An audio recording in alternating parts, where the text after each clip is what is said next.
మనిషి అన్నాక కూసింత కళాపోసన ఉండాలి. పొలిటీషియన్ అంటే అది ఇంకాస్త ఎక్కువే ఉండాలి. అందుకే ఈసారి తెలంగాణ అసెంబ్లీ సమావేశాల్లో ఎవరి కళా ప్రదర్శన వాళ్ళు చేసుకున్నారు. కొందరు కవర్ డ్రైవ్లు వేస్తే మరికొందరేమో కవితలు వల్లించారు. ఇంకొక ఆయన అయితే ఫినాయిల్ కంపుతో కూడిన ఫినిషింగ్ టచ్ ఇచ్చారు. టోటల్గా సభా సమరం మొత్తం ఆద్యంతము నవరసభరితం అంటున్నాం. ఒకనాడు దళితుని ముఖ్యమంత్రిని చేస్తా అని మోసగించిండు, ఉప ముఖ్యమంత్రి ఇచ్చి బర్తరఫ్ చేసిండు. మీరు మా సభ్యత్వం రద్దు చేస్తారో లేదో నాకే తెలియదు, కానీ మీది మాత్రం మీ సభ్యత్వం మాత్రం ముఖ్యమంత్రి గారు రద్దు అయ్యేటట్టుంది అమెరికా నుంచి పోయొచ్చేవరకు.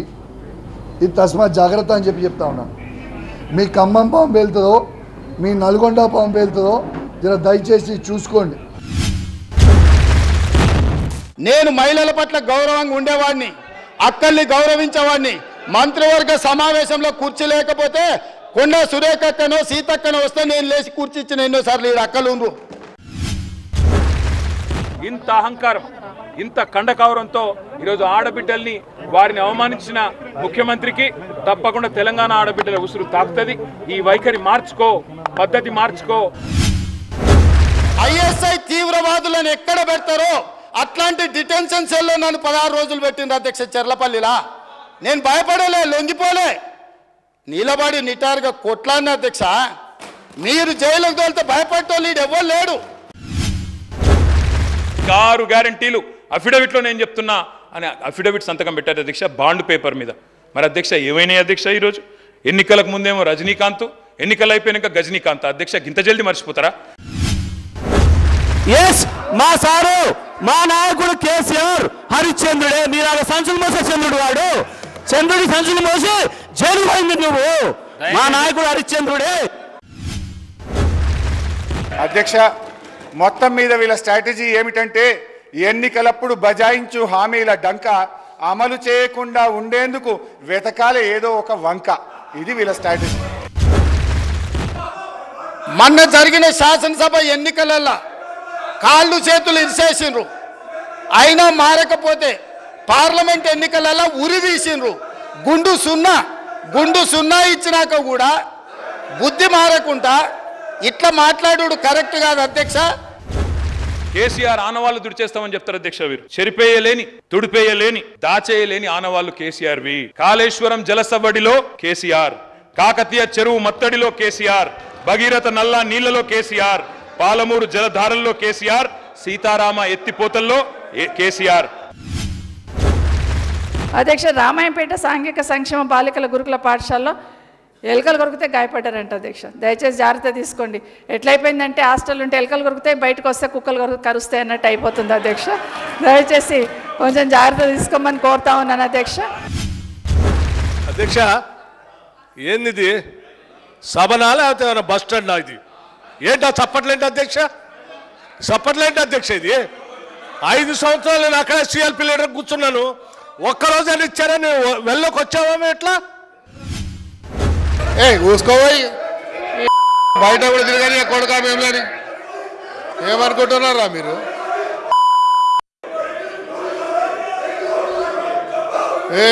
తోలు తీస్తా కొడుక, ఒక్కొక్కరిని తోలు తీస్తా, ఒక్కొక్కరిని చెప్తున్నా తోలు తీస్తా. ఏమరే బయట కూడా తిరగని అని చెప్తున్నా నేను.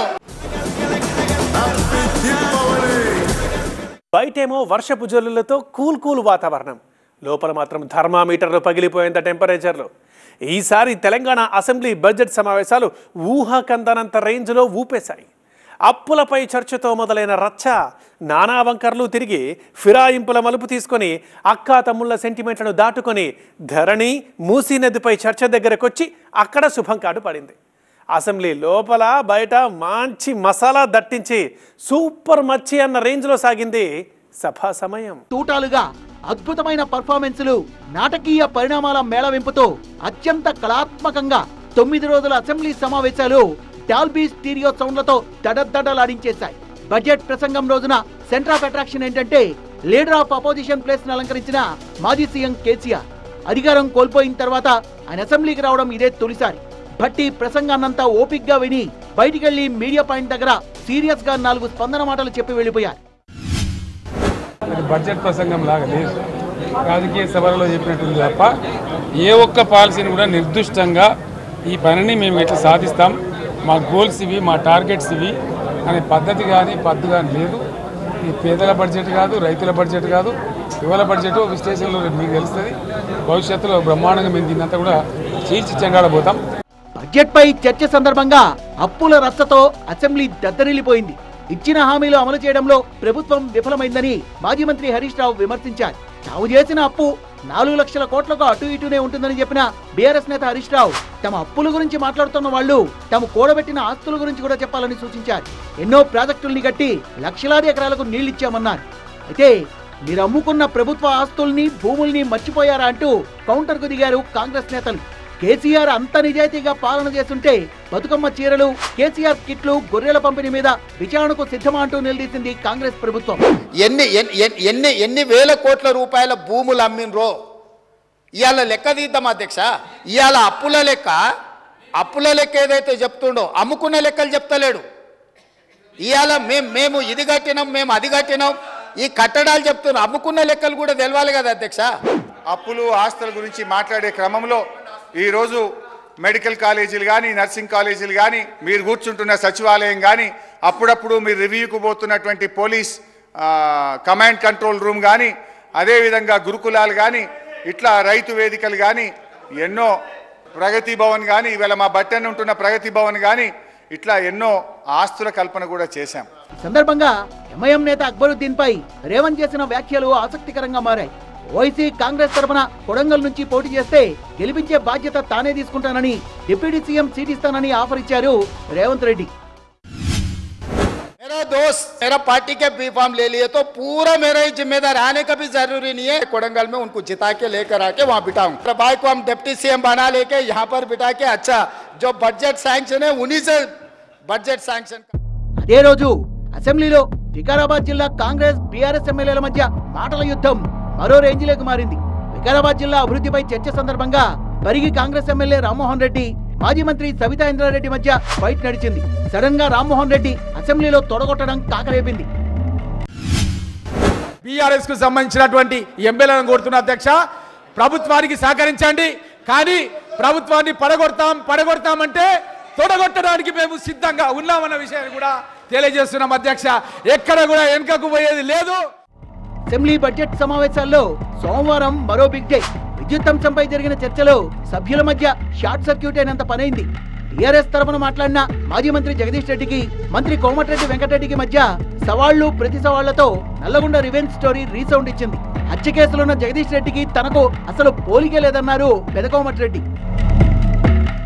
రామారావు గారు ఎన్టీ రామారావు ముఖ్యమంత్రిగా ఉన్నప్పుడు ఎక్సైజ్ ప్రొవిజన్ పెడితే దొంగ మందు కర్ణాటక మందు తీసుకొచ్చి పట్టుబడితే మిర్యాలగూడ పోలీస్ స్టేషన్లో ఇప్పటికీ కేసు ఉన్నది అధ్యక్ష. ఈయన కేసులు చెప్తే అబ్బా ఈయన గురించి మాట్లాడితే మా గౌరవం పోతుంది అధ్యక్ష. అందుకనే జగదీష్ రెడ్డి గారు మీరు మీరు మీ చరిత్ర చెప్పాలంటే మీరు ఒక చరిత్ర కాదు. నేను ఛాలెంజ్ చేస్తా ఉన్నా, ఆయన చెప్పిన దాంట్లో ఆయన నన్ను గురించి ఏదైతే వ్యక్తిగతంగా మాట్లాడిండో, ఏదో తడిపారు చేసినని, ఏదో లెక్కర్ కేసులో ఉన్నాని, అందులో ఒక్కటి రికార్డు చూపించినా నేను ఇదే సభలో ముక్కు నేలకు రాసి రాజీనామా చేసిపోతా, రాజకీయాలకు రాను. ఆయన ముఖ్యమంత్రి ఇద్దరు చేయాలి, ముక్కు నేలకు రాయాలి, రాజీనామా చేయాలి ఇద్దరు. సివిల్ సప్లైస్ అంశంపై కూడా తీవ్రమైన మాటల యుద్ధం జరిగింది. ధాన్యం సేకరణలో అక్రమాలు జరిగాయని, 1100 కోట్ల అవినీతి చేశారని, విచారణ కోసం హౌస్ కమిటీ వేయాలని బీఆర్ఎస్ పట్టుబడితే నో వే అనేసింది అధికార పక్షం. దీంతో సభలోంచి వాకౌట్ చేశారు బీఆర్ఎస్ సభ్యులు. అధ్యక్ష, this is not a small scam. నేను మంత్రి గారిని అనట్లేదు, ఇందులో మంత్రి గారికి తెలియకుండానే చాలా జరుగుతున్నాయి ఈ గవర్నమెంట్ లో. 1100 కోట్ల కుంభకోణం ఇది. తప్పకుండా హౌస్ కమిటీ వేయాలి. Sir what is this? Sweeping remarks చేస్తే, స్వీపింగ్ అలిగేషన్ చేస్తే ఏం సార్? వారు ప్రొటెస్ట్ చేస్తున్నారు, మేము వారు అడిగిన డిమాండ్ ను తిరస్కరించాము.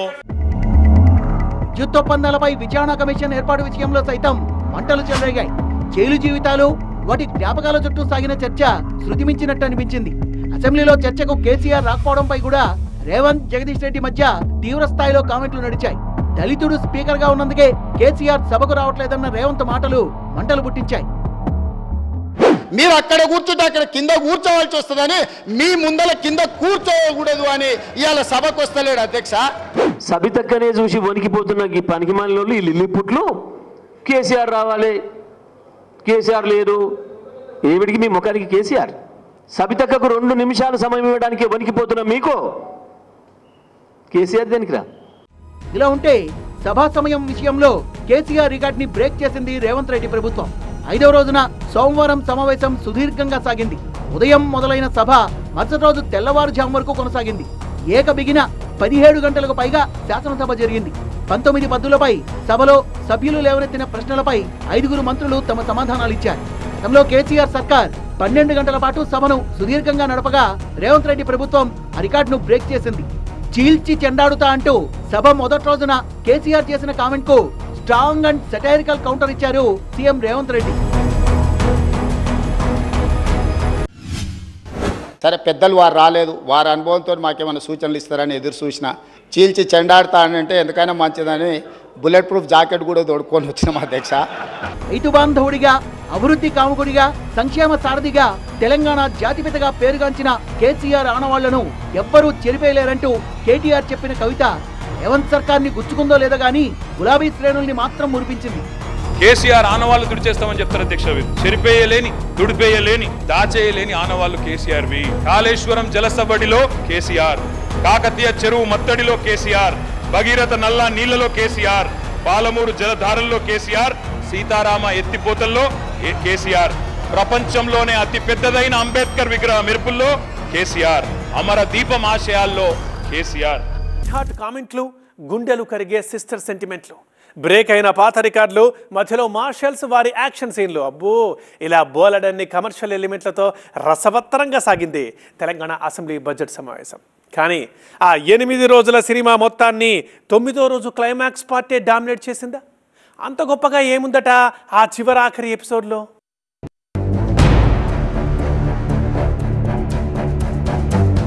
మంచి కమర్షియల్ సినిమాలో సాగుతున్న తెలంగాణ అసెంబ్లీలో తనదైన కొసమెరుపునిచ్చారు మాజీ మంత్రి దానం నాగేందర్. లాస్ట్ పంచ్ మనదైతే ఆ కిక్కే వేరప్ప అని అనుకున్నారో ఏమో, చివర్లో ఆయన ఓ రేంజ్ లో రెచ్చిపోయారు. హైదరాబాద్ నగరాభివృద్ధి అంశంపై జరిగిన స్వల్పకాలిక చర్చలో అదుపు తప్పి బూతు పదార్థాన్ని పిచికారీ చేశారు మాజీ మంత్రి దానం.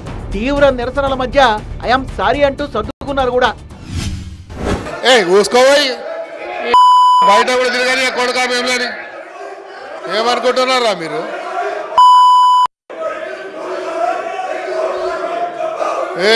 తోలు తీస్తా కొడుక, ఒక్కొక్కరిని తోలు తీస్తా, ఒక్కొక్కరిని చెప్తున్నా తోలు తీస్తా. ఏమరే బయట కూడా తిరగని అని చెప్తున్నా నేను. So they are interrupting to me and they are saying something about me. They are also using filthy language. So I reacted on that. If I intentionally, if you feel or anybody feel that it hurt anybody's sentiment, I express my regrets for that, sir. 6 సార్లు ఎమ్మెల్యేగా ఎన్నికయ్యానంటూ తన అపార అనుభవాన్ని గుర్తు చేసిన దానం పాటించాల్సిన సభా మర్యాదల్ని మాత్రం మంటగలపడం ఏంటంటూ మండిపడింది విపక్షం. దానం వారి దారుణ కండతో అంతకుముందు అసెంబ్లీ సాక్షిగా జరిగిన మిగతా ఇంట్రెస్టింగ్ సీన్లన్నీ మరుగున పడిపోయాయి.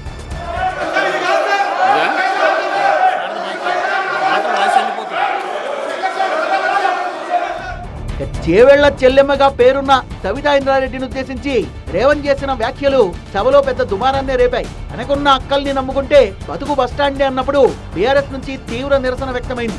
చివరకు అక్కల కోసం కొట్లాడింది తానే అంటూ డ్యామేజ్ కంట్రోల్ చేసుకోవాల్సిన పరిస్థితి ఏర్పడింది రేవంత్ రెడ్డికి. ఈ సందర్భంగా ఎమ్మెల్సీ కవిత పేరును ప్రస్తావించడం మహిళా సెంటిమెంట్ ని మరింతగా రాజేసినట్లయింది. ఎవరి ఉచ్చులో పడి మీరు తప్పుదో పడుతుండ్రో వాళ్ళని నమ్ముకునే సొంత చెల్లెలు తిహార్ జైల్లో ఉన్నది అక్క. సొంత చెల్లెలు తిహార్ జైల్లో ఉంది అధ్యక్ష. సొంత చెల్లెల్ని తిహార్ జైల్లో పెట్టి ఢిల్లీకి వెళ్ళి మమ్మల్ని లోపలేకు, మా చెల్లెలు కావాలంటే ఇంకో ఏడాది లోపల పెట్టని వేరే సారాలు చేసుకున్న నీచులు అధ్యక్ష. వాళ్ళు సింపతి లేకపోగా కవిత గారి పేరు కూడా అక్కడ తీసుకున్నారు. నిజంగా తీవ్రంగా ఖండిస్తా ఉన్నాను. ఎందుకంటే మానవత్వం లేని మాటలు మాట్లాడి ఉండి అనిపించింది. ఎవరికైనా ఏ తల్లిదండ్రులకైనా బిడ్డ ఎంత బాధ అనిపిస్తుంది అనేది తెలుసు. సభలో సీఎం వ్యాఖ్యల్ని సీరియస్ గా తీసుకున్న బీఆర్ఎస్ కవితారెడ్డికి రేవంత్ క్షమాపణ చెప్పాలని, ఆమెకు మాట్లాడే అవకాశం ఇవ్వాలని డిమాండ్ చేశారు.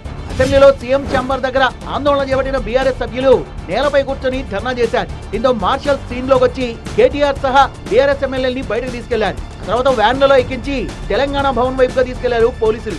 బడ్జెట్ సమావేశాల్లో ఇది ఒక ఆసక్తికరమైన మరో రసాత్మక ఘటన. ముఖ్యమంత్రి వెంటనే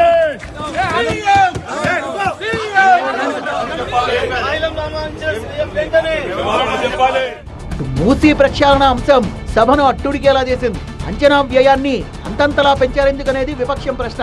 లక్షల ఎకరాలకు సాగునీరు అందించే కాళేశ్వరం కోసం 1,00,000 కోట్ల రూపాయలు ఖర్చు చేస్తే నానా యాగి చేశారని, ఇప్పుడు మూసీ ప్రక్షాళన కోసమని 1,50,000 కోట్లు ఖర్చు చేసి ఎన్ని ఎకరాలకు సాగునీరు అందిస్తారంటూ నిలదీసింది బీఆర్ఎస్ పార్టీ. మూసీ సుందరీకరణ విషయంలో ఈ మూసీ ప్రాజెక్టుతో మురిసే రైతులెందరూ, నిల్వ ఉంచే టీఎంసీలెన్ని, సాగులోకి వచ్చే ఎకరాలెన్ని, పెరిగే పంటల దిగుబడి ఎంత, తీర్చే పారిశ్రామిక అవసరాలెంత, కొత్తగా నిర్మించే రిజర్వాయర్లు ఎంత, ప్రజలకు కలిగే లాభం ఎంత, సృష్టించే ఆదాయం ఎంత. బడ్జెట్ సమావేశాల ఆఖరి రోజున ధరణిపై సభ దద్దరిల్లిపోయింది. ధరణి పోర్టల్ను రద్దు చేసి కొత్తగా మరో చట్టాన్ని తీసుకొస్తామని చెప్పారు మంత్రి పొంగులేటి శ్రీనివాసరెడ్డి. ఎవరెన్ని చెప్పినా వినకుండా మొండిగా ధరణిని ప్రవేశపెట్టారని కేసీఆర్ పై విమర్శలు చేశారు.